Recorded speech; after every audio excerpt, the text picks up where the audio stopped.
जलसा आता सवात का, अभी वो नहीं भूला, कभी भूलेगा भी नहीं। और आज सवात ने एक और इतना बड़ा जलसा किया माशाल्लाह।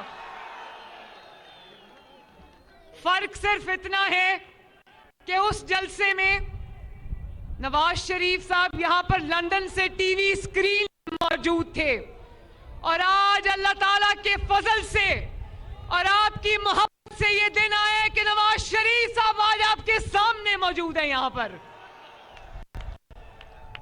सवात वालों जरा हाथ उठा के बताना, मरियम नवाज ने वादा किया था आपका नवाज शरीफ आपको वापस ला के दूंगी, मरियम नवाज शरीफ वादा पूरा किया या नहीं किया? अल्लाह ताला का शुक्र है कि अल्लाह ताला ने हमें ये दिन दिखाया, हमें सुरखरू किया, अल्लाह ताला ने आप सुरखरू किया। अल्लाह ताला का बहुत बहुत शुक्र है, मेहरबानी।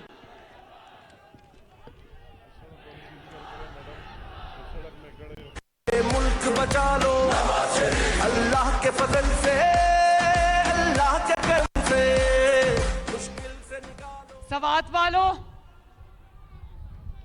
आप लोग अल्लाह ताला से मोहब्बत करने वाले लोग हो, इस्लाम से मोहब्बत करने वाले लोग हो। वो आयत सुनी है ना, याद है ना, वतुल्लु मन तशा वतुज़िल्लु मन तशा। बहुत लोग आए नवाज शरीफ की सियासत को मिटाने की चाह दिल में लिए, बहुत लोग आए जिन्होंने कहा कि नवाज शरीफ अब कभी वापस नहीं आएगा। बहुत लोग आए जिन्होंने साजिशें की और कहा कि नवाज शरीफ की सियासत अब खत्म हो गई। लेकिन अल्लाह ताला का शुक्र है कि अल्लाह ताला ने मदद की, आपने साथ दिया, और आज वो लोग तारीख के कूड़ेदान पड़े और नवाज शरीफ आज यहां आपके दरमियान मौजूद है। ये अल्लाह ताला का करम नहीं तो और क्या है? ये सवात के अवाम की मोहब्बत नहीं तो और क्या है? ये पाकिस्तान के अवाम की मोहब्बत नहीं तो और क्या? पूछती हूं आपसे सवात वालों,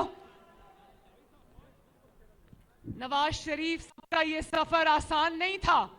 उन्होंने अपनी बड़ी आसान जुबान में आज ये कहा कि मैं बीवी की खबर, बीवी की मौत की खबर मुझे अदाला जेल में मिली। उन्होंने कहा कि मैं अपने वालिद के जनाजे को नहीं दे सका, मैं अपनी वालदा को लहद में नहीं उतार सका। सवात वालों, सवात के गयूर पख्तूनों, ये कोई आसान काम नहीं है। आपके पास यहां पहुंचने तक नवाज शरीफ को आग के दरिया से गुजर के आना पड़ा है, लेकिन नवाज शरीफ ने हिम्मत नहीं हारी, क्योंकि नवाज शरीफ ने सही कहा कि वो जब आपका दुख देखता है, आपका दर्द देखता है, तो उसको अपना दुख और अपना दर्द भूल जाता है। महंगाई को कम करना है, मजदूर के घर को भरना है, गुर्बत का जीना मुश्किल है, हमें जीना सस्ता करना है। बस गर्म रहेगा जब रब का जीना आसान करे सबका, गर्म रहेगा जब रब। सवात वालों, आज देखते तो होंगे, चाहे अपने घरों में दुबक कर टीवी स्क्रीन पर बैठे हो या छुप के देख रहे हो, देखते तो होंगे नवाज शरीफ को ताहयात ना अहल करने वाले ना कहीं से देखते तो होंगे। बोलो, नवाज शरीफ को उम्र कैद देने वाले देखते तो होंगे, नवाज शरीफ को अदालतों में घसीटने वाले देखते तो होंगे, नवाज शरीफ को जलावतन करने वाले देखते तो होंगे, नवाज शरीफ को आपसे दूर करने वाले देखते तो होंगे, नवाज शरीफ की बेटी को बाप के सामने गिरफ्तार करने वाले आज देखते तो होंगे। 21 अक्टूबर को जब नवाज शरीफ और वतन आपके दरमियान वापस आया था, तो जो लोग कहते थे नवाज शरीफ की सियासत खत्म हो गई, उन्होंने अपनी टीवी स्क्रीन पर बैठकर देखा कि नवाज शरीफ का इस्तकबाल मीनारे पाकिस्तान में पूरे पाकिस्तान ने किया माशाल्लाह। सहारा में सहारा है, फख्र हमारा है, फख्र हमारा। कहने लगे कि 16 महीने की जो पीटीआई की हुकूमत रही है उसके बाद नवाज शरीफ और मुस्लिम लीग नून अवाम में नहीं निकलती, और आज अल्लाह ताला का फजल देखो, नवाज शरीफ जहां जाता है अवाम का ठाठे मारता समंदर उसके सामने मौजूद होता है। नवाज शरीफ पर तनकीद करने वालों के इतनी जलसियां होती हैं और नवाज शरीफ के सामने अवाम का तूफान खड़ा है आज माशाअल्लाह। इसको कहते हैं अल्लाह ताला का करम। साजिशें करने वाले सदा नहीं रहते।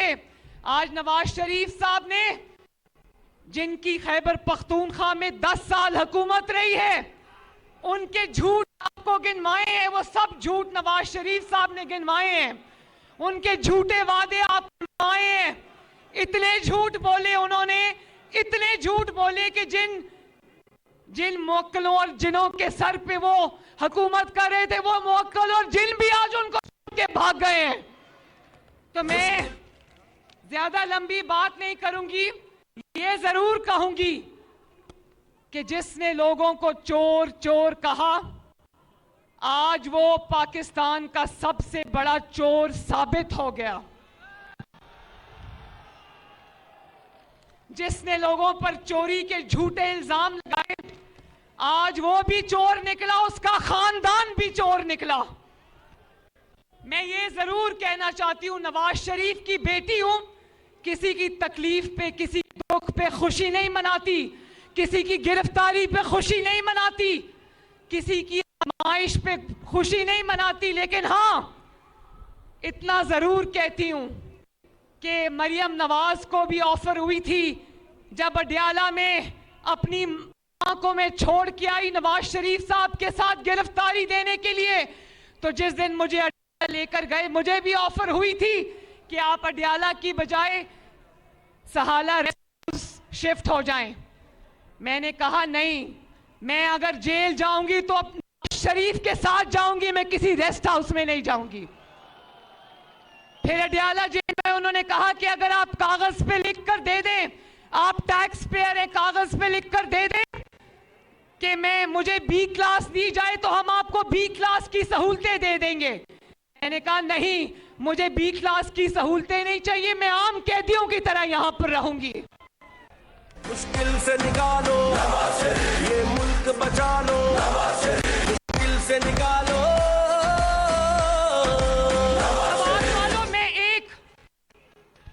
मैं चंद सवाल आपसे पूछ के अपनी बात खत्म करना चाहती हूं।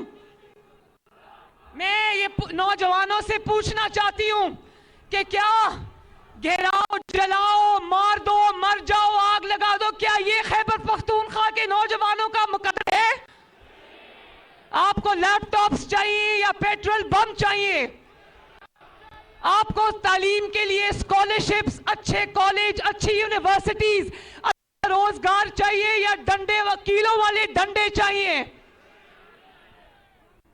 अगर घेराव जलाओ आपके लंदन में बैठे हुए बच्चों का मुकद्दर नहीं, तो फिर खैबर पख्तूनख्वा के नौजवानों का यह मुकद्दर कैसे हो सकता है? अगर आपके बच्चे महफूज मकाम में लंदन में बैठे हैं, तो फिर पाकिस्तान के नौजवान आपके वरगलाने पर सलाखों के पीछे क्यों पड़े हैं? मरियम नवाज आज खैबर पख्तूनख्वा के नौजवानों से यह सवाल पूछती है, और ये भी सवाल पूछती हूं कि आपके वरगलाने की वजह से आपकी जो खातीन कारकुन हैं, वो 9 मई पर रियासत पे हमला करने पर आज अगर सलाखों के पीछे हैं, तो एक खातून जिसने चोरी की है वो आज बनी गाला के महल में कैद क्यों है? वो भी सलाखों के पीछे क्यों नहीं है बाकी खातीन की तरह? तो ये सवाल हैं जो मैं खैबर पख्तूनख्वा की आवाम के सामने रख कर जा रही हूं। 8 फरवरी को सिर्फ वोट की पर्ची को पर्ची नहीं समझना, ये आपके मुस्तकबिल का फैसला है जिसको सोच समझ के करना खैबर पख्तूनख्वा वालों, क्योंकि मरियम नवाज शरीफ और नवाज शरीफ खैबर पख्तूनख्वा को भी तरक्की करता हुआ देखते हैं। अल्लाह ताला आप सबका हामी और नासिर हो। आपका बहुत शुक्रिया सवाद।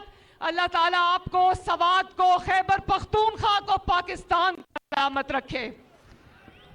मेरे साथ मिलकर दो नारे लगा दें, दो नारे मेरे साथ मिलकर लगा दें। नवाज शरीफ पाकिस्तान। बहुत बहुत शुक्रिया, बहुत बहुत शुक्रिया। आओ फिर संभालो, ये मुल्क बचा लो।